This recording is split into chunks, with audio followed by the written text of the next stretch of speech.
Okay, gonna do some more recording. Let's do some more examples. So again, just like my last video, I suggest you try these first, pause me, give them a try, and now let's go over them. So these questions are all about electron configuration. So let's start with our first question. What's the electron configuration for iron 3+? So with solving configurations for ions, I suggest coming up with the atom first and then removing some electrons to come up with the ion form. I mean, really, I don't know another way you do that. So it's a recommendation in the sense of you kind of have to do it that way. So let's see. So iron, if identified on the periodic table, it is at 26 is its atomic number. The closest noble gas to that is argon at 18. So the first electrons can be written in noble gas notation as argon. Then after 18, I have 8 more electrons. The first 2 go through this S block, because that's what comes after argon, is 4s2, because I'm entering that 4th row. We then look and we next go to the 3d block. Remember that it's the 3rd block because my d orbital is going to be 1 less than the s orbital I just came from. So when I'm in the 4th row, I add to the 3rd d orbital. Whereas if I was in the 5th row, I'd add to the 4th d orbital, or the 6th row, the 5th d orbital. So there are 1, 2, 3, 4, 5, 6. I think I just said that, but I had to recount to remember. There are 6 electrons there, and so we'll have 3d6 electrons. Now, I've got to turn it into a +3 ion, and since it's a positive ion, that means it's going to have fewer electrons rather than more. Which I know can feel weird, right? Because plus is taking away, minus is adding, but that's because the electrons are negatively charged. So our atom is going to have more protons than electrons, so I lose 3 electrons. In the case of atoms that are present in my transition metal series, they're going to lose electrons from the s orbital before the d orbital. Most of the time, I'm removing them from the last orbital I added them to, but this is one of those cases where because the energies for S and D are so close that they exchange with each other when we're looking at the ion forms, when we're looking at these changes, what's going to lose from S first. So I can remove 2 electrons from the s orbital and 1 from the d orbital, and that'll give me, when I lose 3, the Fe3+ is argon 3d5. And so that's my configuration. So let's look at our second question. What atom has the electron configuration radon 7s26015F3? So look at that. Radon has 86 electrons. So that means that represents 86. And so then I have 2s electrons, 1d, and 3f. So that is going to be plus 3, 4, 6 electrons, which means whatever atom this is has 92 electrons. We're also told it's an atom, not an ion. That means the electrons and protons have to be the same. If they're the same, that means that I'm going to have 92 protons in addition to 92 electrons, so I can just go look for atomic number 92, and that's uranium. So this is uranium. And you'll notice with this strategy, I don't have to know any of the particular exceptions, especially like in the F block, right? Like, are they going to go into D? Is there going to be 1 in the D orbital versus the F? You don't have to try to predict that. I can just answer that. Note that on your test, if you had given the question in reverse, if I'd asked you what's the electron configuration for uranium, I would have accepted 7s2 5f4. I don't expect you to particularly know. I can't tell you off the top of my head that it's 61 5f3 instead of 5f4. Like if I remember right, if you look at neodymium on the other hand, I'm pretty sure it's 4f4 rather than 5d1 4f3. So like I don't expect you to have that memorized. Then the last question is, what is the electron configuration for thallium? So I first had to find thallium. I don't use it near as much as some of the other elements. If you're looking at your periodic table, it's at atomic number 81. That's in the 6th row. So the noble gas in the 5th row, so noble gas that comes before it, is xenon. That represents the first 54 electrons. We then get all the way to 81. So when you enter the 6th row, you start at 6s. So this will be 6s2. So that goes from 54, that's 56 electrons so far. We've got to get all the way to 81. So next, we're going to go through the D and F orbitals because thallium occurs all the way in the P block, and so you've got to go through the 4F and the 5D, and they're going to go through completely because I'm getting all the way to the P block. So I'm going to have 4F, and that can hold 14, and 5D, that can hold 10. I'm going to go all the way through both those blocks, and that's going to add 28 more, which is 84 electrons. Note, I would have gone through the F block first and then the D block if you're worried about order, because if you're in the F block, you would just go through that. You wouldn't have to go through the D yet, because it fills the F orbital and then the D orbital. And so that gets us to 80, and then 81 will be back at 6p1.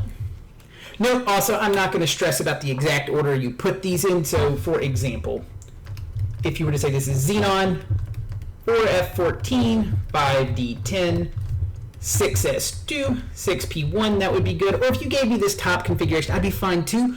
On multiple choice, you should just recognize all of them. It shouldn't stress you out if I put this second one versus the first one. So give me that. As long as I put electrons, you're good for that. Okay, try these out. Good trend practice. So let's look at these. So this is all, just remember what trend you're looking at. So for example, which atom is the largest? No, I should have written this problem. I should, which atom has the largest radius? That way it's as clear as possible. So which atom has the largest radius is how, atomic radius is how to be worded on my assessments. So I want to know, when I'm saying which atom has the largest radius, effectively what I'm doing if I'm looking at my periodic table is atoms get big as they go down and left. So these are big radius. Up here is little radius. So down and left, big, up and right, small. As a reminder, that's because as you go down the periodic table, you're adding more shells. That makes your atom get bigger. On the other hand, when you're going to the left, or let's say going right, it's easier to explain small rather than big. And then it's obviously reverse. If it's not getting smaller, it's getting bigger. So as you go right across the periodic table, I just realized my camera reverses. So pretend like I'm drawing to the right, because that's supposed to be right. So when you go right, so as I go, for example, from lithium to beryllium to boron to carbon to nitrogen to oxygen to fluorine, that's all the whole second row. I was looking at the periodic table, but I could do that from memory, I'm pretty sure. So as you're going to the right, what's happening is your nucleus is gaining more and more protons. That's pulling all the electrons in. It's shrinking the atom, but because we're not adding new shells, we're not getting further away to compensate for that. So that nucleus is able to pull harder and harder on those valence electrons because there aren't shielding electrons to get in the way. Whereas you aren't adding new shielding electrons. Remember, the core electrons shield that nucleus from the external electrons, so they don't feel as strong of a pull. So, for example, when you're in the bottom left at francium, it has 86 core electrons. That 87th electron only feels the strength of that one proton in the nucleus, and it's now so far away that francium's just like, I don't really like the bivalence electron. I don't care if anybody takes it. And basically anything that flies by francium can take away that electron. It's not going to hold on to an electron very well at all, because it's so far away, because of the shielding effect. So that electron's able to go really, really far away, and it makes the atom large. So as you go to the right, it gets small, and so in the reverse, if you go to the left, it gets big. So in this case, I don't know what's down and left, so if I compare the positions, fluorine is my tiniest of my non-noble gas elements, so it can't be that one. Chlorine is right below fluorine, so it's bigger than that. Oxygen is also bigger than fluorine, and I'm not sure how it relates to chlorine because the trend is different. You need some more information then. But sulfur is both to the left and down compared to all three of these compared to fluorine, and it's bigger than both chlorine and oxygen. It's below oxygen, it's to the left of chlorine. So we know that sulfur has to be our biggest atom. That's the biggest. We're then asked which is smaller, calcium or calcium 2+. So this is instead, you don't have to look at the periodic table for this. This is asking conceptually what happens when you remove electrons. So if you remove electrons, the atom gets smaller because now anything that's left can be pulled in more tightly by that nucleus. It's not, the charge isn't spread out as much. Similarly, if it were negative, it would get bigger. Your charge is spread out across, the nucleus is pulling and gets more electrons. It can get larger. It can't pull each of them quite as hard. It can get in the way of that. So, that means calcium 2+ is smaller and calcium is bigger.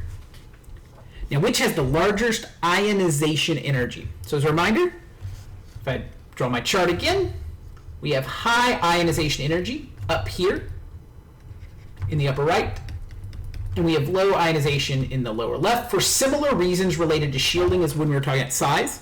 Note that noble gases have huge ionization energies, so we don't tend to think of them on that chart, but if you've got a noble gas, it's got the highest ionization energy unless you're comparing it to another noble gas. So let's compare these in terms of position. So calcium is a metal. It's over on the left some. So it's got a pretty low ionization energy. It's probably not that, but it could be if they're all metals. Oh, potassium is even further to the left.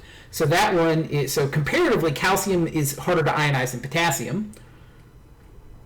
Yes. So it takes more energy. You then have rubidium. Rubidium is below potassium, so it's going to be even easier to ionize. So calcium currently has my highest ionization energy, and then strontium is below that. So I spoke too quickly. Of those four, calcium is the most to the up and the most right. It's going to have the highest ionization energy. It is hardest to remove electrons from calcium. Although I will note all four of those have relatively low ionization energies compared to some other atoms. Now, the question below it is which has the highest electronegativity? So, you can go back, do the chart the same way. Up here, high electronegativity. That's supposed to be an N, not an M. And then low electronegativity down here. So if we look at the positions, oxygen, phosphorus, silicon, and strontium. So the first three are all in the upper right, kind of closer. Strontium is all the way over in the metal section. Strontium has much lower electronegativity than the rest of these. It's definitely not the right answer. We're going to look at the other three positions, oxygen, phosphorus, and silicon. Oxygen is the most to the up and right, so it's going to have the highest electronegativity. So oxygen can hold on to electrons the best in a bond compared to all the rest of these atoms here. So that goes over all our trends. I'll point out trends are good multiple choice questions, right? They're just really easy, quick assessments. Like, hey, do you remember this trend? Here's a couple of things. Which one's higher, which one's lower? Easy thing to test, tends to come up a lot for that reason. Now, this is our naming practice. Give this a try, and then I'm going to go over all these. Okay, so naming compounds. So we're going to start with the ones where we have to come up with the names, and then we'll do the ones where we take the names and turn them into compounds. So we'll start with PBS2. First step, identifying the type of compound. This is an ionic compound, so I have to use names related to that. In terms of endings, I don't use prefixes. Also, it's a type 2 compound because lead is multivalent. It is not in my first or second column, so it can have multiple different valences. So I have to use a Roman numeral to name its charge. So I need to figure out the charge on lead before I can name this thing. So lead can have multiple different charges, but sulfur only has one answer. Sulfur has to be 2-. That's based on its position on the periodic table. Sulfur is in the row under oxygen. That is 2 away from its closest noble gas. Sulfur will gain 2 electrons to become a noble gas configuration, so it becomes 2- when it forms an ionic compound. There are 2 of them. That means this lead had to provide 4 electrons to make this thing's balanced in charge. So lead has to be +4 because lead 4+ will balance with 2 sulfurs that are both 2-. So those exchange same number of electrons. And so when I go to name this, I'll name it lead 4, and we use an IV for that. Note, sometimes you'll see it without the headers, and sometimes you'll see it with these headers. I see it both ways. You should be okay with either. Lead 4 sulfide. Note, the main reason you don't see it with the headers, honestly, is because we type so much now, and so it's easier just to write IV than to try to put the things on it. So you'll probably see it without the headers mostly. So lead 4 sulfide. Now, the second compound here, N2O5, is a covalent compound. Those are both non-metals. So then I just have to make sure that I know my prefixes. So that'll be dinitrogen. Yeah, I can spell. Pentoxide. Note, I am not concerned about your spelling. What's important is the parts that matter that change the compound, right? So if you don't write "ide" on the end and you wrote "ite," that's a problem because it's a different molecule potentially. So I would have to count off for that. But if you're not sure is it pentoxide or pentaoxide, I'm going to give you credit for both those. That's fine. Now, if you write tetraoxide and try to claim you meant pent, you just didn't know how to spell it, I'm not going to give you credit for that. So it's got to be enough I can tell, oh, that's the prefix for 5, not the prefix for 4. Like one where you jam together and you call it like pentrioxide. To be like, oh, I'm going to double up. Maybe it's 3 or 5, and I can convince Dr. Leslie of either. So make sure it's enough I can tell what it is. But don't stress if you miss a single letter unless it's inside of an ending that changes the meaning of the word, or the molecule, because then that would be the issue. Third compound. Here we've got a polyatomic ion to identify. It is ionic, but it's type 1 because calcium is monovalent. It's in the second column. So we don't have to worry about putting the charge in that name. NO3, we have to remember it's one of our required to memorize polyatomics, is the nitrate ion. So this is going to be calcium nitrate.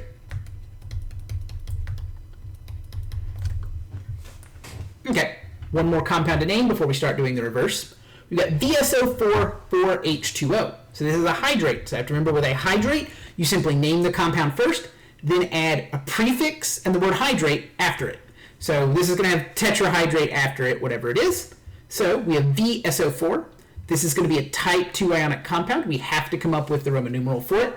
So SO4 is sulfate. That has a 2- charge we have to memorize. It's then connected to vanadium. There's 1 vanadium and 1 sulfate, so the charges have to be the same for it to be balanced. This has got to be V2+ to balance the 2- of our sulfate. So this is going to be vanadium 2 sulfate tetrahydrate. And then again, I'm not sure it's wrong, but if you call it tetrahydroxide, that's not the same thing. So I see that sometimes, or tetra-dihydrogen monoxide or something like that. That's not okay. Or tetra water. So it actually has to be tetrahydrate to get credit. But if you accidentally said tetra, okay, just say the word hydrate, right? So There we go. That's those 4. Now let's do the others. Erase. Pen. So potassium nitrate, or nitrite. Important because I just said nitrate and that's not the same thing. So nitrite is NO2 minus and potassium is K plus. So that means we have K NO2. They're already balanced charges, so I only need one of each to make it work. Second, we have chromium 3 acetate. Okay, so acetate is CH3COO minus. Note, you may see this as C2H3O2 or something like that. That's fine. Is C2H3O2. That's fine too. There's a few different ways to write this. There's some things related to the structure of the acetate molecule. I'll accept any of them as long as it's right. It's fine if it's C2H3O2 or CH3COO minus. You'll see it different contexts. They're all fine. And then we know this is chromium 3 plus because this Roman numeral means it's a 3 plus charge. So if it's a 3 plus and a minus 1, to get them balanced, I'm going to need multiple acetate ions. So that to get up to plus 3, I'm going to need 3 acetate ions, since 3 times negative 1 is negative 3, which balances plus 3. So to do that, I get Cr, and then I put parentheses, CH3, COO, and there are 3 of them. And so that'll be my chemical formula. It's important to remember the parentheses because if you don't, it's going to look like OO3, and that's just 3 oxygens, not 3 acetates. So the parentheses are important anytime you have multiple of a polyatomic ion. If it was something that only had 1, then which is going to come up in one of these other examples with ammonium hydroxide, you wouldn't need the parentheses because there's only 1 of them. Okay, next we have tetraphosphorus decasulfide. So we've got prefixes, so it's just remembering what they are. So tetra is 4, deca is 10. So this will be P4S10. That's it. Note that with covalent compounds, they're not necessarily their empirical formulas. They're in very particular ratios. This is not the same thing as P2S5, so you can't just simplify it. Unlike with ionic compounds where they're always simplest whole number ratios. Then we have up here ammonium hydroxide. So this has our only polyatomic that is a cation that you have to learn. So that is NH4 plus. And then hydroxide is OH minus. So it's a plus 1 and a minus 1. Those are balanced. I don't need multiples of either's. And because there's 1 of each, I don't have to worry about any parentheses. This is just NH4 or OH. And that's my formula for ammonium hydroxide. So that's our 4 examples there. Here's some ones to do. I want you to take these 3 molecules, draw Lewis structures. If there are any relevant resonance structures, draw those, and identify the electron molecular geometry as well as bond angles. This reviews a whole bunch of stuff. Okay, let's take a look at these. So I'm going to start with SO2. So here I have a sulfur connected to 2 oxygens. The number of valence electrons, oxygen has 6, sulfur has 6. So with 2 oxygens and 1 sulfur, I have 18 total valence electrons. I've drawn 4 electrons, because remember each bond represents 2, so I have 14 electrons left. So I'm going to fill up my valence, 2, 4, 6, 8, 10, 12. That uses up 12 of my electrons, and I have 2 left over. Those last 2 are going to go on sulfur here. So now this is not a complete Lewis structure though, because sulfur does not have a complete octet. Sulfur needs 8, it has 6. So for every 2 you need to draw a bond to have it share. So sulfur could borrow from the left or the right oxygen, so I need to show both. So I could get this structure where I've got a double bond here, or it could share with the right side. So both of these are valid structures. To show all resonance structures, you'd have to show both. Now this question didn't ask us to pick the best resonance structure, but if it had, the answer would be these are both equally likely resonance structures. If you use formal charge rules, they're both going to give you the same answers. As a reminder, formal charge rules are you take the number of valence electrons that it would have started with for that atom, you subtract the number of lone pair electrons, and then you subtract half of the bonding electrons or the number of bonds. Another way to remember that is valence electrons minus dots minus lines is a way to just help with memory. So for example, the oxygen on the left has 6 valence electrons, 4 dots, 2 lines. It has a formal charge of 0. Sulfur started with 6 valence electrons. It's got 2 dots and 3 lines, so it's plus 1. This oxygen is 6 minus 1. It's negative 1. You do the same thing on the second structure. You get negative 1, plus 1, and 0. And in this case, the overall charge values for both structures are the same in terms of absolute value, and the same atoms are negative and positive, so there's no difference in quality of the structure. If one of them had a sulfur being negative instead, that structure would be less good because oxygen is more electronegative. So in this case, both are equally good options, so they both count equally, and so the real answer is a hybrid mashup of these two. It is not that one is better than the other. Now the other questions were about electron and molecular geometry and bond angle. Note that electron and molecular geometry are not impacted by which resonance structure you pick, so either one of them will give you the same answers. You don't have to stress did I get the right one or not. Or if a question only asks for an electron geometry, you wouldn't have to pick out a correct the single resonance structure. You just have to pick one of them. Note it still has to be a valid structure. But yeah. So with this as an example, let's take the top structure. Sulfur has one lone pair and it's bonded to two oxygens. That means it has 3 electron groups. 3 electron groups is the name for trigonal planar for the electron geometry specifically. So that's for my electron geometry. On the other hand, it has a lone pair, which means that the molecular geometry and electron geometry are not the same. So if you've got one lone pair and then 2 bonding groups, that is named bent as our molecular geometry.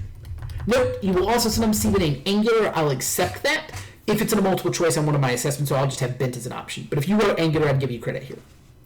In terms of bond angle, the bond angle for a trigonal planar or a bent molecule that has 3 electron groups but 1 lone pair is less than 120 degrees. Remember that less than sign is because the lone pair pushes the atoms together, so it makes it a little bit smaller.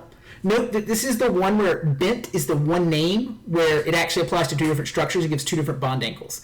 If you would have 4 electron groups and 2 lone pairs, like water does, that's also bent, but it's less than 109.5. And if the less than sign means that it is close to that angle, but a little bit smaller from the lone pair, I'm not going to give credit if you say it's less than 360 because everything's less than 360. That's not okay. So you can't say it's less than 120 if the answer is less than 109.5. It is implied that we mean that it is related to that angle because of the electron geometry, but a little bit smaller because the lone pairs push it together. So that is part of the answer. You can't just use a thing to try to trick. To be like, oh no, technically I'm right. No, you're not. So, at least not within the context of what we're assessing for. You are right in the sense of, oh, it is less than 360, but that is not sufficiently close enough to the correct answer to be given credit. That aside, let's look at the other 2. PCl3. So yeah, phosphorus connected to 3 chlorines. Note, when drawing an initial Lewis structure, I'm not expecting you to get the shape right in terms of where would the electrons be because you don't know. Obviously, once you do molecules a long time, like honestly, I would draw this differently if I was just going to draw PCl3. I know where the lone pairs are going to go, but I don't expect you to know that looking into it, so don't stress about that. Just spread them out however, as long as I can see it. So, PCl3, chlorine has 7, phosphorus has 5. So 7, 14, 21 for the chlorines plus 5 for the phosphorus, 26 electrons. I've drawn 6 because remember each bond represents 2, so I've used up 6. I've got 20 electrons left. I go to fill up my chlorines. They take 6 more each to get up to 8. When I do that, it's going to use up 18. We're going to have 2 left. Remember, any leftover electrons go in the central atom. So we go to identify the geometries. I'm just going to point to this to make it faster to write. Electron geometry, tetrahedral, because there are 4 electron groups. There are 3 atoms bonded to, 1 lone pair adds up to 4. Now, if we've got 1 lone pair and 3 bonded, so 4 total electron groups, 1 lone pair, that name for the molecular geometry is going to be trigonal pyramidal. And then finally, by bond angle for all tetrahedral electron geometries, 109.5. The lone pair pushes that together a little bit, so it's a 109.5 degree angle. Full disclosure, if the video pauses for a second and it's because I paused to make sure I got the molecular geometry right. I've been teaching this forever. I know that's molecular geometry. For some reason, my brain was like, no, Dr. Leslie, you're totally wrong there. There's got to be something wrong. But no, that is the molecular geometry. So yeah. Even at this point, I still occasionally go, man, I know this is the thing, but is it? Because this happens to everybody. So when this happens on your test, I understand it happens to everybody. So I have 4 minus. Last one. So we've got iodine connected to 4 fluorines. I could have drawn a better eye, but it's an eye. I told you it's an eye. And it's got a negative charge, which we draw these brackets around to say, hey, it's spread throughout that whole molecule. The charge is displaced over. It is localized around all of it. Now, iodine has 7, fluorine has 7. 7 times 5, or 7 times 4 plus 7 times 1, so 7 times 5 is 35. The negative charge, remember, means there is an extra electron. If it was 2 minus, it would be 2 extra. If it's 3 minus, there's 3 extra. So 35 plus 1 is 36. This is very important. If you try to draw this with 35, it has an odd number of electrons. The structure is not going to feel right. If you accidentally take one away instead and do 34, you're not going to make the structure work very well in some instances. This exact molecule will give you a wrong answer, but it'll still be doable. But some of them it'll get like where you can't make the molecule work at all. So it's important because that's an error that is, well, a small error makes it very difficult to do the problem. So we've drawn 4 bonds that represents 8 electrons. So we've got 36 minus 8 is 24. Oh no, this one would have been really hard to do if you didn't. I was thinking of a different molecule. So, can I do math? 36 minus 8 is not 24. It is. I know it's 28, but I'm going to do this anyway because I already made the mistake once. Yeah, it is 28. So it would have been doable without. Okay, this is why we write down all our work. It's not that you always have to get it right, but you want to identify quickly that you made a mistake rather than just never noticing. So 6, 12, 18, 24. So 24 electrons. That's the 24 I was thinking of. I've got 4 left over. Remember, any left over, dump on the central atom. And remember, you can have expanded octets. Iodine is in the 3rd row or lower. It's in row 5, so it can have an expanded octet, so it can fit some extra ones. I'll put 2 here, 2 here. There's not a specific position I care that you do it. Just make sure you put them in some way I can see, and don't like stack them on top of each other or something so I can't see them. So now let's go with some more namings. So we have 6 electron groups, and so that's going to be octahedral. And then our molecular geometry, because we have 2 lone pairs here and 6 total electron groups, our molecular geometry is square planar. And because, and so this is part of knowing what those shapes look like, this is one of the 2 shapes where when you go to do bond angle, you're not coming up with a less than symbol. Remember, these 2 electrons are on top and bottom. They're exactly opposite of each other, so they push on the rest of the electrons exactly equally, and you end up with just 90-degree angles, no less than sign, for our square planar molecule. So reminder, that comes up here, and it comes up in your linear structure in when you go to trigonal bipyramidal, and you have 3 lone pairs that are equally spread across. You end up with linear, you end up with just 180, not less than 180, because they're all opposite each other. Those are the only 2 that comes up with in the structures we learn in this class. Okay, and I'm going to stop here. That does it in a lot of examples from a bunch of different areas. I'm not saying this is every single thing we're going to do on the assessment, but this is a good variety of types of questions. If you can do everything I did in this video and the last one, you're in decent shape. It's a good sort of overview of a bunch of these. This is what we would have done in class if I'd been in class today. So hopefully this helps out some, and I will see you at the test.